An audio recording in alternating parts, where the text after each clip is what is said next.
ये policy contractor भी ले सकते हैं, एम्प्लॉयर भी ले सकते हैं, फैक्ट्री ओनर्स भी ले सकते हैं, शॉपकीपर्स भी ले सकते हैं, यहाँ तक कि रेजिडेंशियल हाउसेस के रेजिडेंशियल ओनर भी ले सकते हैं। डिपेंड्स कि जहाँ भी वर्कर, लेबर या एम्प्लॉयज़ हैं उनके प्रोटेक्शन के लिए पॉलिसी बनाई गई है। अब इसमें इम्पोर्टेंट एस्पेक्ट ये है कि ये वो क्लास है जो कि नॉर्मली अनऑर्गेनाइज्ड क्लास में आती है, क्योंकि सपोज कोई कॉन्ट्रैक्टर ले रहा है तो उसको खुद को नहीं मालूम कि उसके पास एक साल में कितने लोगों ने काम करना है, कितने ने छोड़ के चले जाना है, फिर कितने नए लोगों ने आ जाना है। तो दिस इज अनऑर्गेनाइज्ड सेक्टर, और ऐसे लोगों की रिस्क कवर करने के लिए ये भी बहुत ज़रूरी है कि उनकी एक्चुअल वेजेस का पता हो, उनकी एक्चुअल एज का पता हो, उनके एक्चुअल टेन्योर का पता हो कि वो कब तक थे काम में, कब तक नहीं थे। इसलिए पॉलिसी को समझना और भी ज़्यादा ज़रूरी हो जाता है। तो समझिए कि पॉलिसी है क्या।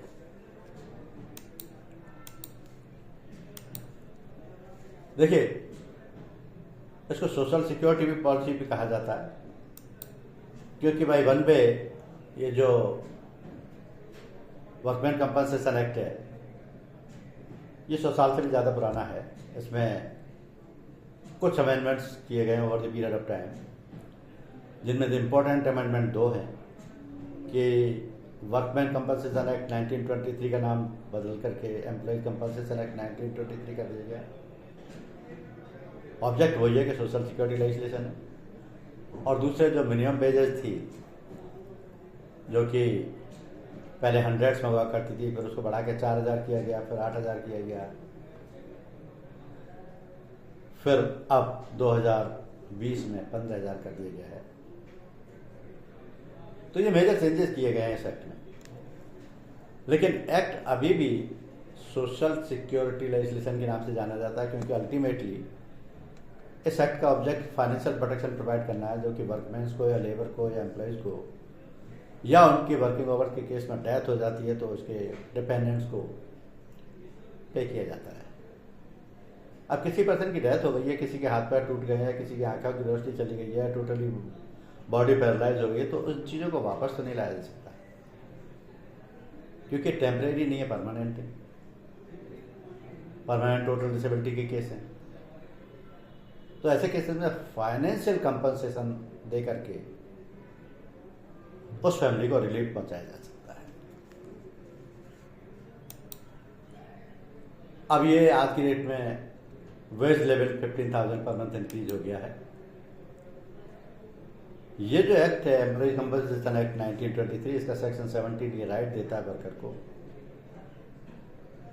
कि किसी भी डिसेबिलिटी, बॉडीली इंजरी या डेथ के केस में वो अपने एम्प्लॉयर से या कॉन्ट्रैक्टर से या प्रिंसिपल से financial compensation as per provision of act recover कर सके। लेकिन अगर आपसे कोई वर्कमैन कंपनसेशन इंश्योरेंस मांगता है या एम्प्लॉयज कंपनसेशन इंश्योरेंस मांगता है तो कंफ्यूज ना हो, क्योंकि दोनों का मतलब एक ही है। अब क्योंकि एक्ट का नाम एम्प्लॉयज कंपनसेशन एक्ट 1923 हो गया है, तो पॉलिसी का नाम भी एम्प्लॉयज कंपनसेशन इंश्योरेंस हो गया है। पहले वर्कमैन कंपनसेशन एक्ट 1923 था, तो पॉलिसी का नाम भी वर्कमैन कंपनसेशन इंश्योरेंस था।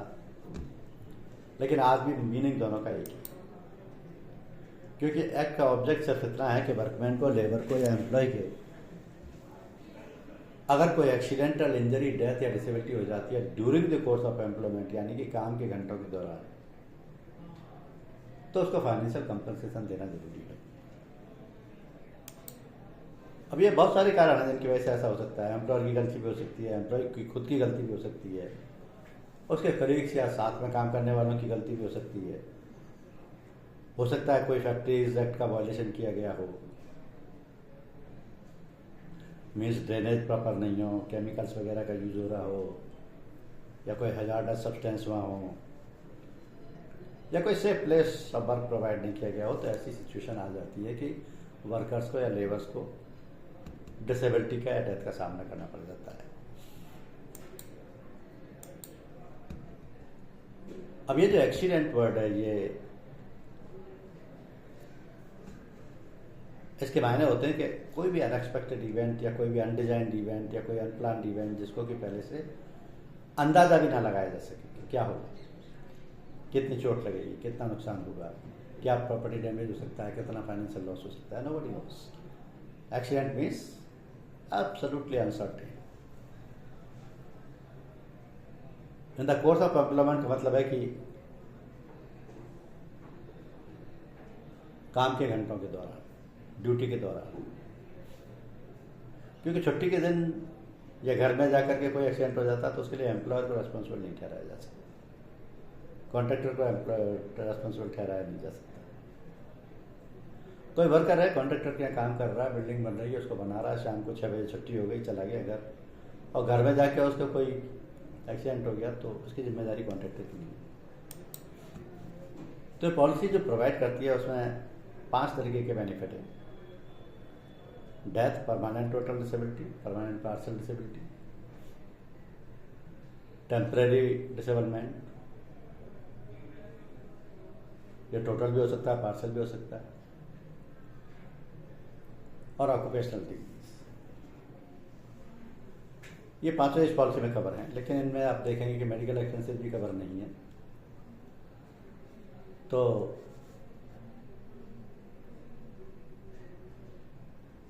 कवरेज जो है वो एज पर एक्ट है, और ये यूनिफॉर्म है सारी जनरल इंश्योरेंस कंपनियों के लिए। अब पहली चीज़ ये है कि इस पॉलिसी का प्रीमियम कैसे निकाला जाए, क्योंकि इस पॉलिसी का प्रीमियम कैलकुलेशन करने का तरीका और पॉलिसी से बिल्कुल अलग है, और उसमें आपको प्रीमियम कैलकुलेट करने के लिए 4 चीज़ें चाहिए, चारों ही जरूरी हैं, वरना आप नहीं कर पाएंगे। इन 4 में है नंबर ऑफ एम्प्लॉय कितने हैं, नंबर ऑफ वर्कर कितने हैं, उनको कितना पर मंथ पे किया जा रहा है, कितने महीने के लिए पॉलिसी ली जा रही है। पॉलिसी मैक्सिमम 1 साल के लिए है, लेकिन 8 साल रिन्यू की जा सकती है। एट ए टाइम 2 साल के लिए, 3 साल के लिए, 5 साल के लिए नहीं दी जा सकती, चाहे प्रोजेक्ट कितने भी टाइम का हो। नेचर ऑफ वर्क क्या है, जो वर्कर है वो काम क्या करते हैं, तो चारों इन्फॉर्मेशन जरूरी है, तभी प्रीमियम कैलकुलेट हो पाएगा। जैसे कि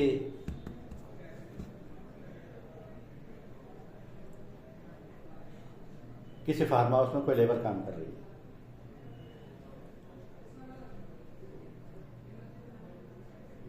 और आप फार्म हाउस के ओनर को पता है कि इनमें से किसी को कुछ हो गया,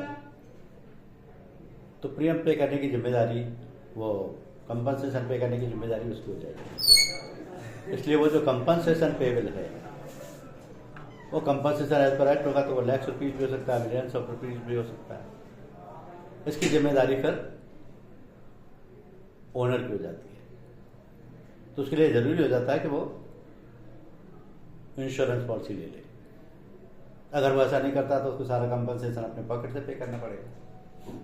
तो ऐसी बड़ी रिस्क को हमेशा हर आदमी या हर एंटरप्रीनर या हर बिजनेसमैन या हर कॉन्ट्रैक्टर ये प्रेफर करता है कि इसको इंश्योर करा करके प्रोटेक्ट कर लिया जाए, जिससे कि कुछ प्रीमियम के बदले में लाखों रुपए की, करोड़ों रुपए की लायबिलिटी को बचा जा सके। तो जब आपको ये चारों चीज़ों की इन्फॉर्मेशन मिल जाती है तो आपको प्रीमियम कैलकुलेट करना होता है, लेकिन कैसे करेंगे वो समझना जरूरी है। उसका तरीका ये है कि आप पहली तीनों चीज़ों को मल्टीप्लाई करते हैं, number of employ into wages और salary of these month per month employees, wages of these employees per month and period of insurance. अब तीनों को मल्टीप्लाई करने के बाद जो सम आता है उस पर आप नेचर ऑफ वर्क के हिसाब से प्रीमियम रेट देखिए टैरिफ में और उसका अप्लाई कर दीजिए। तो ये जो नेचर ऑफ वर्क है ये इंपॉर्टेंट है, क्योंकि एम्प्लॉयर किसी भी तरीके का हो सकता है, कॉन्ट्रैक्टर किसी भी तरीके का हो सकता है। जैसा जॉब है वैसी प्रीमियम रेट है। जॉब रिस्की है, प्रीमियम रेट ज़्यादा होगी। नेचर ऑफ वर्क कम रिस्की है, प्रीमियम रेट कम हो जाएगी। तो premium rate as per tariff भी होगी, और टैरिफ सारी जनरल इंश्योरेंस इंडस्ट्रीज के लिए कॉमन है। उस टैरिफ पर अंडरराइटर चाहे तो अंडरराइटिंग या डिटेल डिस्काउंट देकर के कम किया जा सकता है। अब इसमें रेटिंग जो लगती है पर मिली लगती है, और नेचर ऑफ जॉब के हिसाब से प्रीमियम लगता है। जैसे मैंने आपको कहा कि फार्म हाउस है, तो फार्म हाउस की प्रीमियम रेट टैरिफ में 5.85 है, उससे मल्टीप्लाई करके प्रीमियम निकल आएगा। इसी तरीके से अगर कोई फैक्ट्री है, फैक्ट्री के वर्कर हैं, उनका इंश्योरेंस किया है, तो फैक्ट्री में जो काम होता है उसके प्रीमियम रेट अलग अलग रहेगा। टेक्सटाइल मिल की अलग रेट है, मेटल इंडस्ट्री की अलग रेट है, जैसा काम वैसी प्रीमियम रेट। अब नेचर ऑफ जॉब बहुत रिस्की भी हो सकता है। जैसे कोई फ्लाइंग क्लब है, पायलट फ्लाइंग क्लब में पायलट एरोप्लेन उड़ाता है, हेलीकॉप्टर चलाता है, तो उनका जॉब ज़्यादा रिस्की है और डेथ के चांसेस बहुत ज़्यादा, तो प्रीमियम रेट भी बहुत ज़्यादा होगा।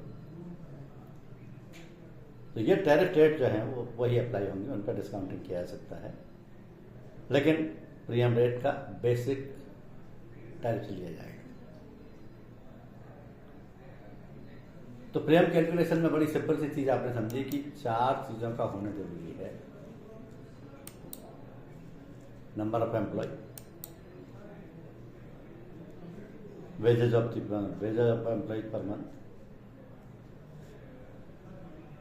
Period of insurance and nature of work.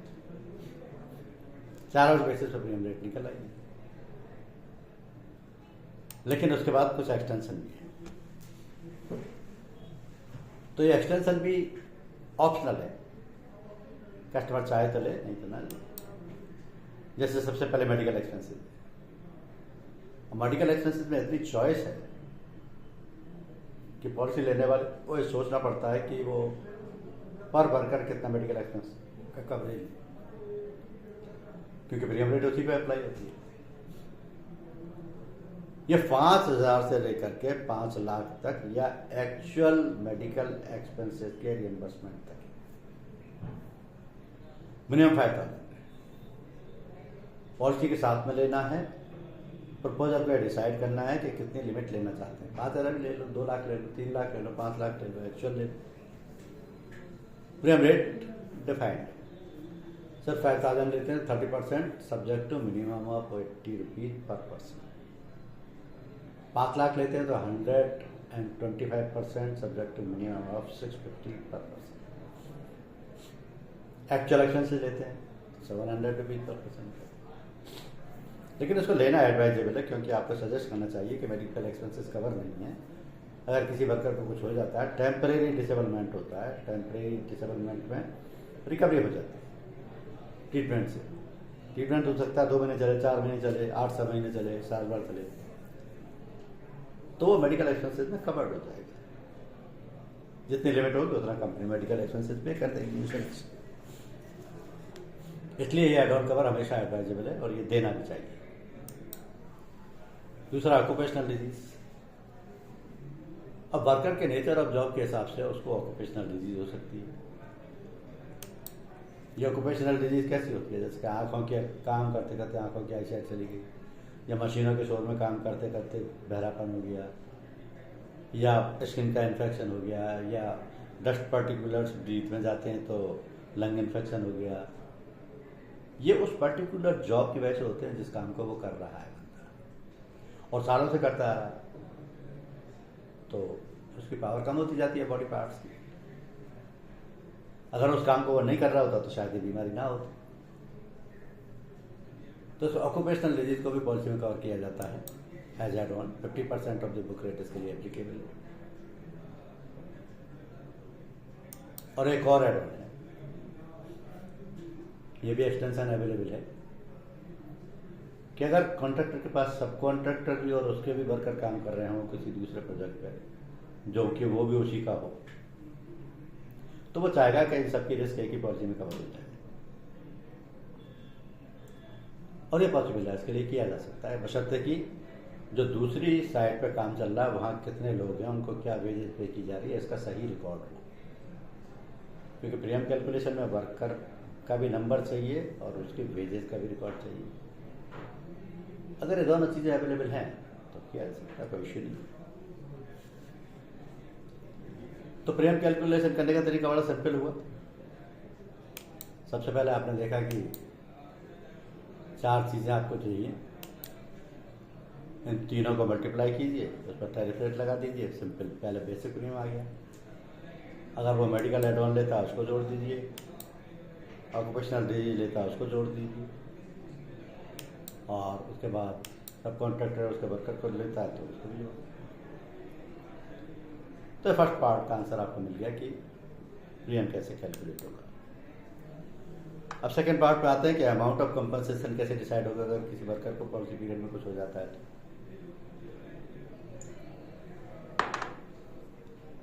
इसके लिए 3 चीज़ें चाहिए और ये तीनों बड़ी सिंपल है। पहली चीज़ तो वर्कर को हुआ क्या है एक्सीडेंट से, नेचर ऑफ इंजरी क्या है, क्या डिसेबिलिटी हो गई है, डेथ हो गई है, या कोई टेम्परेरी डिसेबलमेंट है, क्या है। दूसरा उसके मंथली वेजेस क्या है। तीसरा उसका रेलेवेंट फैक्टर क्या है। अब पहली 2 चीज़ें, ये नेचर ऑफ इंजरी और मंथली वेजेस, तो डॉक्यूमेंट से पता लग जाएगी, लेकिन रेलेवेंट फैक्टर जो है वो टैरिफ में दिया हुआ है और एम्प्लॉयज कंपनसेशन एक्ट में दिया हुआ है, उसमें से देखना पड़ेगा, क्योंकि इसकी टेबल है जो कि वर्कर की एज और वेजेस के हिसाब से बनी हुई है।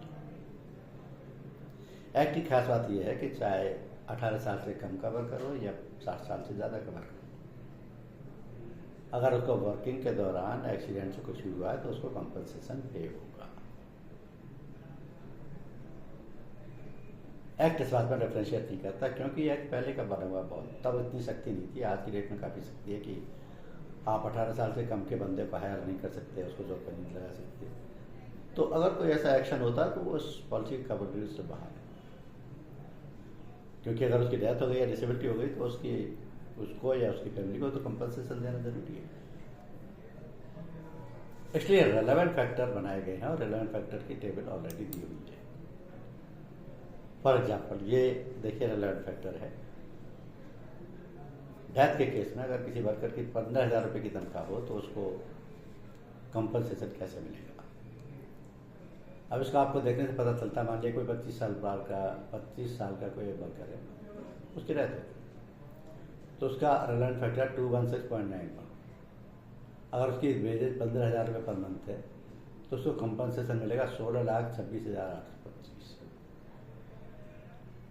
इससे ना एक पैसा कम होगा ना ज़्यादा होगा, ये फिक्स है एज पर एक्ट। इसमें ना तो कोई डेप्रिसिएशन लगता है, ना इसमें कोई कंपलसरी एक्सेस लगता है, ना इसमें कोई सैलरी वैल्यू करता है, यही अमाउंट कंटिन्यू मिलेगा। लेकिन इस टेबल को आपको देखने से 2 चीज़ें बता रही हैं। पहली चीज़, ये टेबल 16 से स्टार्ट हो रही है और 65 तक। ऐसे होता 16 साल का हो तो भी कंपनसेशन मिलेगा, 16 से कम का हो 15-14 का तो भी यही फैक्टर लागू होगा, 65 का हो तो भी कंपनसेशन मिलेगा और 70-72 का हो तो भी यही फैक्टर लागू होगा। दूसरी चीज, मैक्सिमम कंपनसेशन डेथ के केस में हो सकता है 70,14,050 मैक्सिमम, क्योंकि जितनी एज कम होगी कंपनसेशन उतना ज़्यादा होगा, जितनी एज ज़्यादा हो जाएगी ये कंपनसेशन कम होता चला जाएगा। तो उसमें कोई हेल्थ फेयर की गुंजाइश नहीं है, कोई कैलकुलेशन की जरूरत नहीं है, ये ऑलरेडी डिसाइडेड है कि कंपनसेशन इतना मिलेगा, और ये भी कोर्ट ऑफ वर्कमैन कंपनसेशन से मिलेगा, चाहे वो इंश्योरेंस कंपनी पे करे या एम्प्लॉयर पे करे। तो ये तो डेथ का केस हुआ। परमानेंट टोटल डिसेबिलिटी के केस में क्या होगा? परमानेंट टोटल डिसेबिलिटी के केस में कंपनसेशन और भी ज़्यादा होगा, क्योंकि वो आदमी वर्कर मरा नहीं है, उसका डिसेबिलिटी हो गई है परमानेंट, जो कि सही नहीं हो सकती। हो सकता है वो काम करने लायक भी नहीं बचा हो, तो उसको पूरी ज़िंदगी बैठ के खाना है, अपने बाल बच्चों को भी पालना है। और कंपनसेशन डेथ के केस में से ज़्यादा होता है। आपको अंदाज़ा लग जाएगा। देखिए यहाँ 16 साल के केस में रेलेवेंट फैक्टर वही है 2 to 8.5, लेकिन कंपनसेशन का अमाउंट 15,000 की बेसिस पर 20,56,860, ये मैक्सिमम, इससे ज़्यादा नहीं होगा। और टेबल वही 16 से लेकर के 65 तक है, लेकिन 16 से कम केक को भी मिलेगा और 65 से ज़्यादा केक को भी मिलेगा। तो ये रेलेवेंट फैक्टर की टेबल है। अब इसके फॉर्मूले भी डिसाइडेड कि कंपनसेशन देंगे कैसे। डेथ के केस में फॉर्मूला है कि 50% ऑफ द मंथली वेजेस को रेलेवेंट फैक्टर से मल्टीप्लाई कर दीजिए, बस, और कुछ। ये कंपनसेशन किसी भी सूरत में 1,20,000 से कम नहीं होगा, और जो कैलकुलेटेड है ऑलरेडी टेबल में आता है उससे ज़्यादा नहीं होगा, और जो ज़्यादा है वो पे करना पड़ेगा, क्योंकि ये सोशल सिक्योरिटी लेजिस्लेशन। तो डेथ के केस का फॉर्मूला हो गया 50% ऑफ द मंथली वेजेस। लेकिन परमानेंट टोटल डिसेबलमेंट के केस में 60% ऑफ द मंथली वेजेस, और यहाँ मिनिमम कंपनसेशन है 1,40,000। बाकी जो दोनों में ज़्यादा होगा वो पे हो जाएगा। परमानेंट टोटल डिसेबिलिटी के मायने हैं जब वर्कर को ऐसी, जैसे दोनों हाथ कट गए, दोनों पैर कट गए, दोनों आँखों की राइट साइड चली गई, एक हाथ एक पैर कट गया, या एक आँख एक हाथ कट गया, या टोटल बॉडी को पैरालिसिस हो गया, टोटल लॉस ऑफ लिम्ब हो गया, इसको परमानेंट टोटल डिसेबलमेंट है। ये डॉक्टर सर्टिफाई करेगा कि 100% परमानेंट टोटल डिसेबिलिटी है, तो वहाँ कंपनसेशन डिसाइड करना होगा। कैसा होगा ये मैं आपको एक एग्जाम्पल से समझा देता हूँ। जैसे वर्कर की एज 46 ईयर्स, 15,000 रुपये महीने उसकी सैलरी, उसके काम कर घंटों के दौरान एक्सीडेंट से डेथ, तो 46 की एज का रेलेवेंट फैक्टर 166.29, और डेथ का formula 50% of the monthly wages, यानी 15,000 का 7,500 इंटू 166.29 जो आया 12,47,175। ये क्योंकि 1,20,000 से ज़्यादा, तो यही कंपनसेशन पे होगा, ना तो इससे ज़्यादा ना कम। तो डेथ के केस में 17,14,000 मैक्सिमम, परमानेंट टोटल डिसेबलमेंट के केस में 20,56,860 में। और देखिए कोई छोटा सा एग्जांपल, मान लिया कोई साफ सफाई करने वाला लड़का दुकान में रखा है, उसकी काम के घंटों के दौरान डेथ हो गई, 3,000 रुपये मंथली उसको देते हैं, 30 साल की उम्र है, तो कैसे होगा?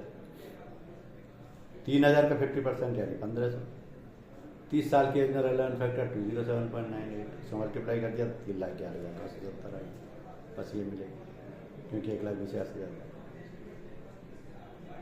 अगर यहाँ परमानेंट टोटल डिसेबलमेंट होता तो फर्क सिर्फ इतना पड़ता, क्योंकि इसकी वेजेज भी उतनी रहती, रेलेवेंट फैक्टर भी उतना रहता, ये 50% की जगह 60% की। तो यहाँ ये 1,500 से मल्टीप्लाई किया 207.98, परमानेंट टोटल डिसेबलमेंट में ये 1,800 से मल्टीप्लाई हो जाता, बस। तो इस तरीके से कंपनसेशन कैलकुलेट होता है।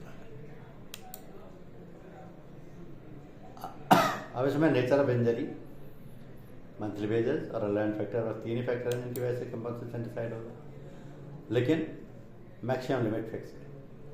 डेथ के केस में 50% का फॉर्मूला है, 1,20,000 मिनिमम है, 17,14,000 मैक्सिमम है। परमानेंट टोटल डिसेबिलिटी के केस में 60% का फॉर्मूला है, 1,40,000 मिनिमम है, 20,56,800 मैक्सिमम। पार्शल डिसेबिलिटी के केस में जितने परसेंट परमानेंट पार्शल डिसेबिलिटी होगी उतने परसेंट कंपनसेशन मिल जाएगा।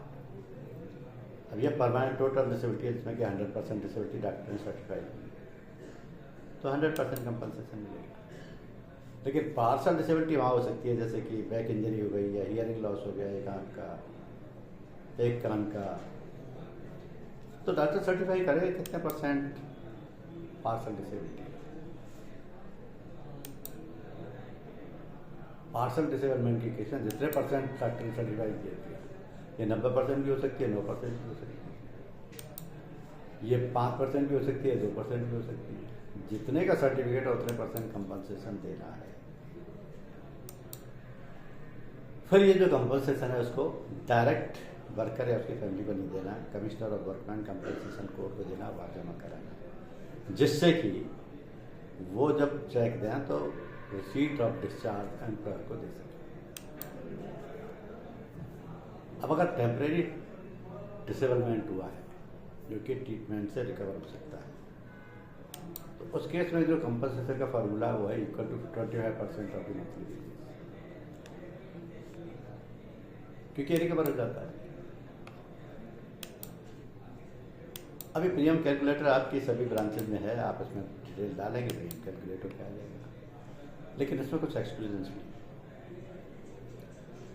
एक्सक्लूजन ये है कि अगर विलफुल डिसोबीडियंस है, विलफुल रिमूवल ऑफ डिसरिगार्ड है और इन्फ्लुएंस ऑफ ड्रिंक्स और ड्रग्स है, तो इंश्योरेंस कंपनी क्लेम पे नहीं करेगी।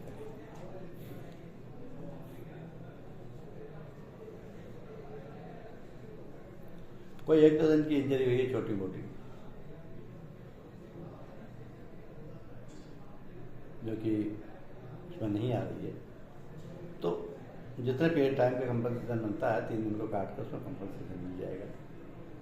लेकिन अगर ये केस इन 3 में से किसी का है, ड्रिंक और ड्रग्स दे रखी है वर्कर ने, डिसोबीडियंस किया है विलफुल ऑर्डर का, और डिसरिगार्ड किया सेफ्टी मेजर्स का, तो इंश्योरेंस कंपनी क्लेम पे नहीं करेगी।